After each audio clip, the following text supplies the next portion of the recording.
mapasalamatan sa Ginoo ang hangtod karon buhi kita no.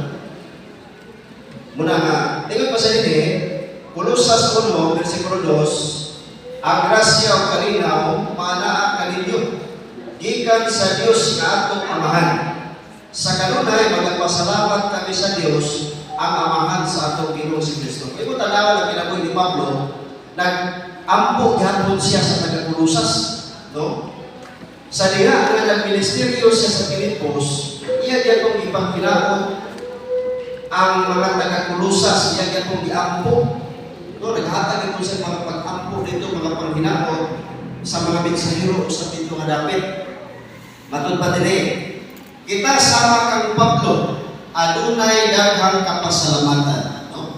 Pero bingon ko nga daghan din kay kana ang kapasalamatan, pasalamat sa Ginoo sa tanang panahon sa atong kinabuhi ingon nga Adventista nga hangtod karon nakapadayon gyud ka.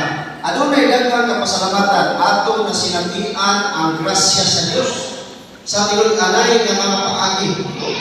Kani grasya sa Dios magkaigsunan ato ina nga kana ang nasaksihan ang kamaayo sa Dios. Ilabihan gid ang iyang kaayo iyang grasya.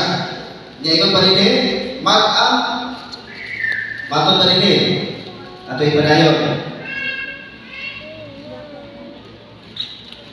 Sa tinud anay ato na sinatian ang grasya sa Dios sa tinud anay nga mga paagi nga bisan ang mga manulunda dili makasabot. Mausap ang kaso sa Dios sa kalinaw nga naglakip sa paging-uyon sa Dios ug sa paglao nga nagatugod gikan sa guma sa Dios, no? Ang kinabuhi na Apostol Pablo magkaigsunan dili gyud basta-basta. Sa ilang ka bisan na preso nagsangyaw gyapon sa mayong balita. Dili basta-basta kita pa siguro to preso na pero sa lain ron nga pangunahuna basta mapreso na galit tao mabutang sa tumuto kang tawanan ng upan nila. Pero si Pablo magkaigsunan sa diya nga napreso siya. Wala man to siya napreso nga nangawat. Napreso siya tungod kay nagsangyaw sa mga balita. No, kung tanawan ang iyang kinabuhi. Nagsangyaw din po sa dito sa Paswa. Nagkaibos natin kayo po sa dito. Kaya mo tanawan ang Biblia na ang daghang mga kambing. Grabe nung bisuhala kung daghang po nakasabot sa mga turan.